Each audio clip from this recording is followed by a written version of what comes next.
momento que a gente chega na sociedade, a sociedade vai colocando em nós uma série de questões externas. Como às vezes eu gosto de falar brincando com os meus alunos, às vezes o primeiro crime que um pai comete com o filho é o nome. Então a gente chega no mundo vazio e já recebe um nome horroroso.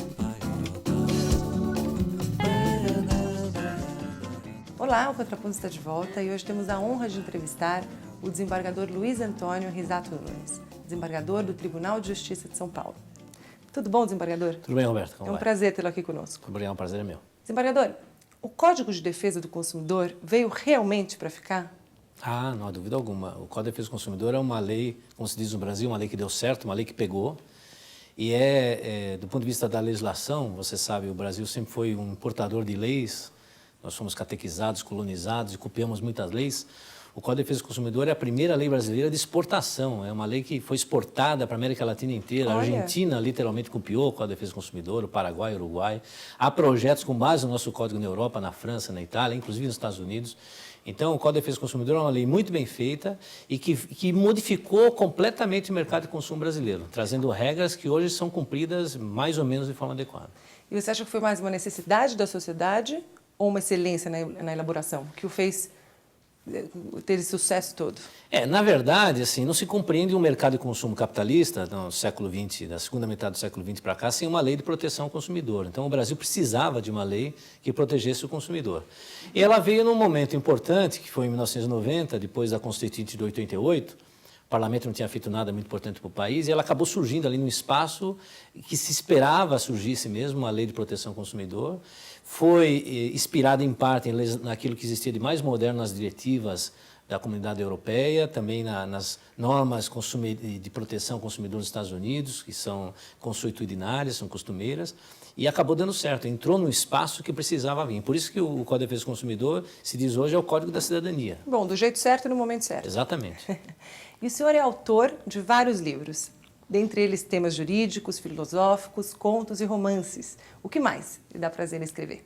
Olha, na verdade eu me viro para escrever de tudo um pouco. Você sabe que escritor não é algo que a gente decide, é algo que se impõe, né? Os escritores dizem isso, é meio lugar comum. Eu tenho necessidade de escrever. É o que eu faço, eu sou juiz, eu escrevo todo dia processos, o tempo todo. E dependendo do momento...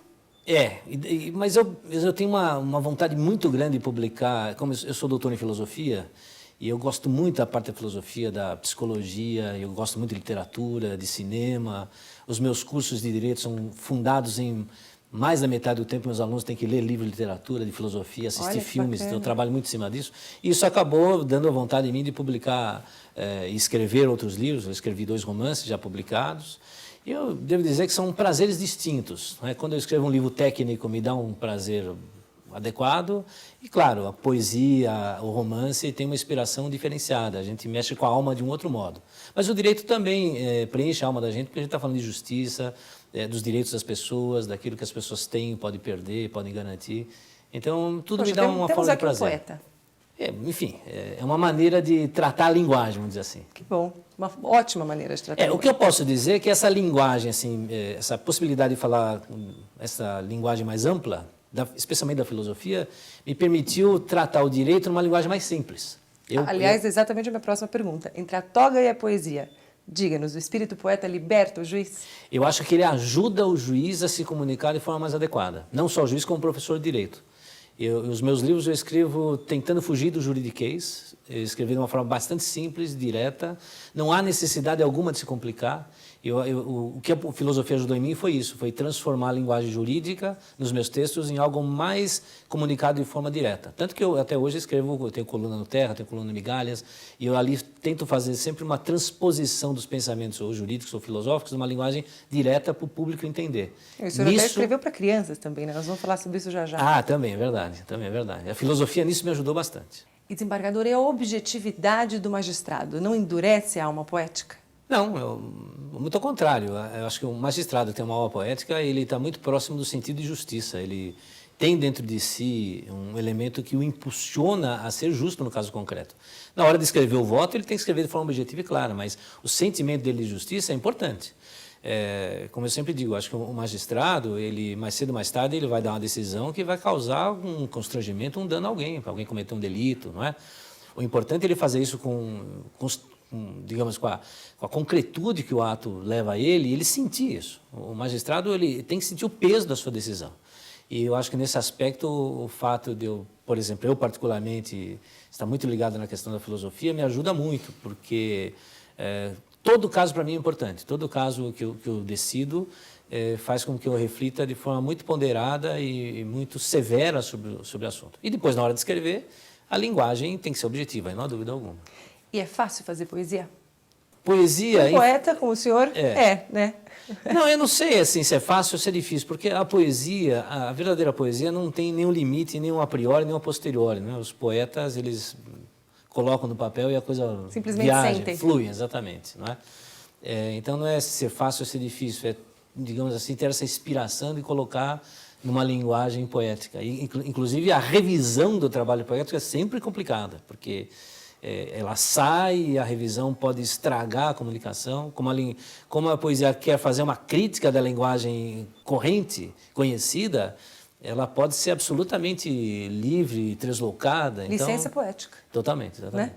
Fala-se o que quiser, exatamente, da forma que quiser. Exatamente. Aliás, embargador, além da poesia, já soube, sua filha linda, Luana, nos entregou que o senhor também é um cantor. O senhor faz aula de canto junto com ela. Olha, Roberto, é o seguinte, quase 95% das coisas que eu faço na minha vida não são para mim, são para os meus alunos, são para o Estado, para as pessoas, não é?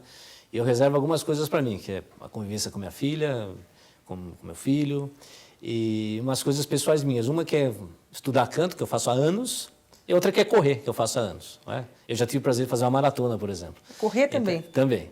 Então, são duas coisas particulares minhas, correr e cantar. Agora, se eu canto bem ou não, minha professora diz que eu canto. Minha filha é muito crítica. Mas, embargador, o senhor corre tão bem quanto canta ou canta melhor do que corre? Eu estou esperando que essas curvas elas se desencontrem, porque é o seguinte, como eu corro desde os meus 14 anos de idade, eu sempre corri, cada vez mais eu estou correndo menos. Porque o tempo foi passando e você sabe que se depois dos 50 anos você acordar, colocar o pé no chão não doer nada porque você está morto, né? Então, na minha idade, já correr, não corro como eu corri aos 40, jovem, aos 30. Por favor. Eu espero que essa curva faça com que eu comece a cantar cada vez melhor. Quem sabe um dia eu me aposento e fico só cantando. Ótimo. Agora, indo ao Nelson Rodrigues, ele dizia, só o inimigo não trai nunca. E aí, devemos confiar cegamente nos amigos? Eu acho que o tempo, a experiência da gente, quando o tempo vai passando, a gente começa a perceber que sem confiança não é possível viver, é preciso confiar em alguém. E uma coisa que eu aprendi é que as pessoas mais velhas, os adultos, nunca podem ter muitos amigos, é esquisito ter muitos amigos, a gente vai reduzindo o número de amigos. Mas é preciso ter ao lado da gente alguns amigos nos quais a gente possa confiar. É impossível viver sem confiar em ninguém. Então, eu acho que a confiança é fundamental, mas ela precisa ser conquistada, é um aprendizado, mas sem confiança ninguém vive sozinho, é impossível. Não dá para confiar só nos inimigos. Os inimigos são claros, é isso o Nelson Rodrigues quer dizer, a gente já sabe que eles agem, os que podem trair são os amigos mesmo, é evidente, não é? Mas é por isso que os amigos são reduzidos a uma certa idade, mas é preciso tê-los. Só espero que os inimigos não cresçam também. Também. Agora pensemos na convicção de Flaubert. Para que uma coisa seja interessante, basta olhá-la durante muito tempo. É isso mesmo, desembargador? Eu acho que essa colocação do Flaubert é muito importante para nós refletirmos no nosso dia a dia, né? Eu acho que ela pode ser interpretada de uma maneira bastante ampla, que é de que nós deveríamos olhar mais para muitas coisas que nós não vemos mais. Nós deixamos de olhar as coisas importantes, nós nos acostumamos, por exemplo, com a violência, nós não vemos mais crianças abandonadas nas ruas, a gente vive todo mundo cercado em torno de si mesmo. Então, talvez o que nós devêssemos fazer no século XXI era exatamente isso, olhar um pouco mais as coisas que a natureza nos dá, né? As flores que eu estou vendo aqui, por exemplo, não é? Olhar de perto uma flor realmente é encantador, mas a gente não faz isso mais. Essa sociedade capitalista gera uma loucura de velocidade tal que as pessoas se enganam indo no mercado buscar uma felicidade que está dentro dela. E isso talvez possa ser encontrado em coisas muito simples e que a gente possa observar com calma. Por exemplo, ficar em casa, ouvindo uma bela música, lendo um livro. Dá valor também às coisas simples da vida. As coisas simples da vida, sem dúvida. É isso que me parece que ele quer dizer. Desembargador, é mais ou menos como a máxima, o sol está para todos, nós é que às vezes não vemos? Não tenho dúvida alguma. Tem um filme do Woody Allen, esqueci o nome do filme, mas no final é uma história de um filósofo que se suicida. E no final esse filósofo faz uma consideração a respeito da vida, exatamente dizendo que é preciso que a gente pare e passe a dar importância àquilo que realmente é importante. Os nossos filhos, os nossos pais, os nossos poucos amigos, o pouco tempo que nós temos para dedicá-los a eles, o pouco tempo que nós temos para dedicá-los a nós. É por isso que agora há pouco está dizendo que eu corro e canto. São duas coisas que são minhas, das quais eu não abro mão. Porque senão a gente acaba não vivendo, a gente vive levado de reboque pelo exterior. Então, o que nós precisamos fazer é enxergar esse sol que muitas vezes está dentro de nós e que nós deixamos passar. É de dentro para fora, né? Não só de fora para dentro. Exatamente, não só de fora para dentro. Porque a sociedade nos faz nos comportar, isso é uma coisa do Sartre, na verdade, nós nos comportamos pelo olhar do outro sobre nós e não sobre o olhar de nós sobre nós mesmos, porque é o outro que nos constitui e é preciso quebrar esse bloqueio, é preciso fazer com que a nossa constituição seja algo próprio nosso. Quantas pessoas não se conhecem porque vivem inadequadamente a partir do olhar do outro, não é? Como em matéria de consumidor eu sempre digo, as pessoas compram, gastam o que não tem para comprar uma roupa que não precisa para mostrar para alguém de qual não gostam. Exatamente. No fundo, nós estamos vivendo uma sociedade na qual a aparência é mais importante do que a essência e essa aparência vem de fora e não de dentro. Então é preciso quebrar isso. É preciso fazer com que nós passemos a dar importância ao interno que está aí, como o sol que às vezes a gente não vê. Olha, desembargador, já fica aqui o convite, o senhor terá que voltar, sem assuntos jurídicos, apenas para a gente ficar falando de filosofias, literatura. O senhor vai dar uma aula também de vida para nós. É um prazer para mim. Lembrando o Flaubert, desembargador, o senhor acha que se ficar olhando muito um voto, mesmo não estando tão satisfeito com ele, o senhor acha que acaba gostando do mesmo? Não, acho que aí... Dependendo de como a gente olha as coisas que nós fizemos, a gente pode inclusive não gostar, né? Em matéria de decisão judicial, o que acontece na prática é que às vezes um processo muito complicado demanda da gente um prazo de reflexão mais longo. Então, eu particularmente faço isso. Se o caso é muito difícil, eu faço as minhas anotações, às vezes faço até o voto e deixo ele descansando. Fica descansando, ele fica descansando, e aí minha cabeça vai maquinando outras questões. Eu vou pensando naquilo durante 1, 2 dias para ver se eu concordo com aquilo que eu escrevi.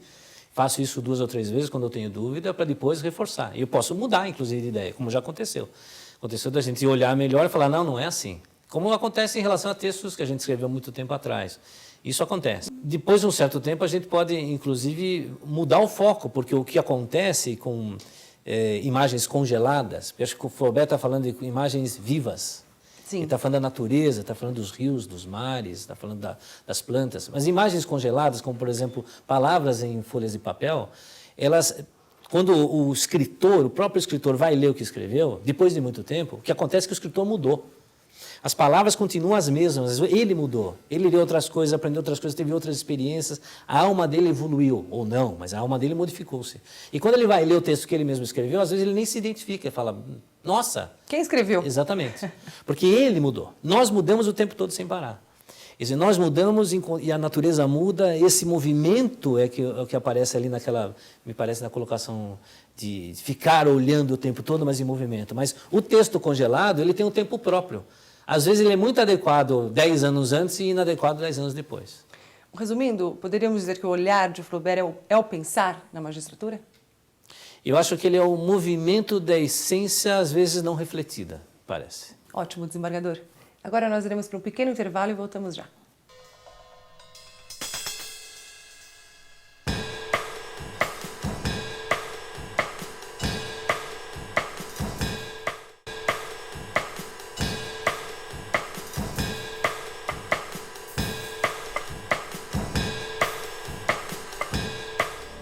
Nós deveríamos olhar mais para muitas coisas que nós não vemos mais. Nós deixamos de olhar as coisas importantes, nós nos acostumamos, por exemplo, com a violência, todo mundo cercado em torno de si mesmo. Então, talvez o que nós devêssemos fazer no século XXI era exatamente isso, olhar um pouco mais as coisas que a natureza nos dá.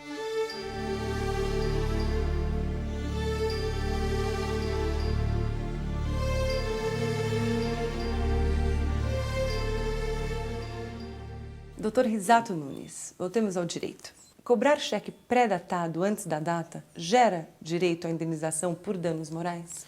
Não há dúvida que gera. Hoje, inclusive, é uma matéria sumulada no Superior Tribunal de Justiça, dizendo que a simples apresentação do cheque pré-datado já constitui dano moral.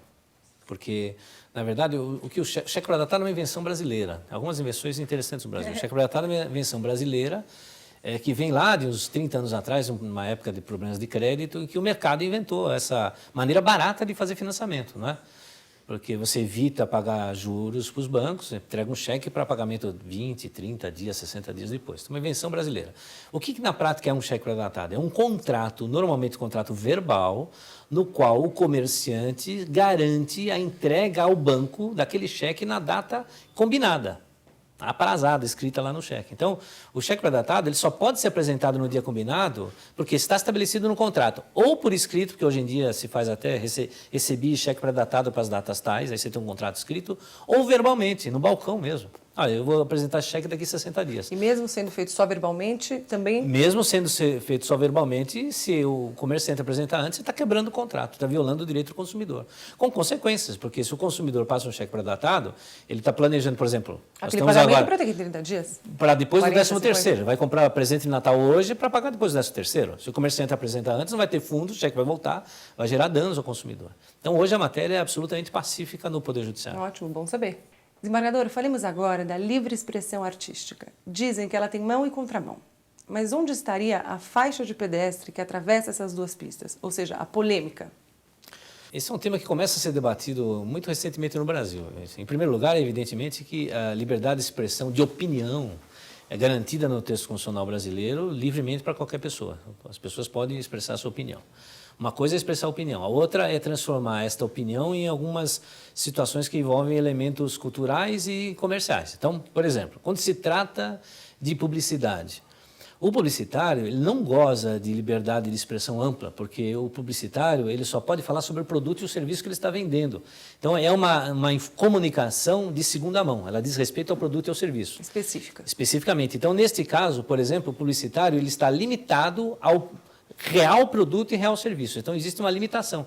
A legislação manda que ele sempre diga a verdade. Então, o publicitário não pode, à guisa de supostamente expressar uma opinião, mentir em relação ao produto e serviço. Então, a base da publicidade envolve essa limitação do produto e do serviço. Hoje existe no mercado uma polêmica a respeito do humor, não por causa de incidentes só que existiram, mas algumas questões que envolvem humor, que envolve, de um lado, na minha opinião, um problema de bom gosto ou mau gosto. Eu até recentemente, por causa de uma polêmica que apareceu nos jornais, eu vi lá, fui investigar as piadas que eram feitas lá por alguns personagens, e eu me senti assim, constrangido de ouvir as piadas e me senti dó das pessoas que vão ao teatro e dão risada daquilo. Então, você acha que na verdade, parece limite? que todos se merecem. Quem paga para ouvir uma bobagem daquela coisa chula e quem fala. Agora,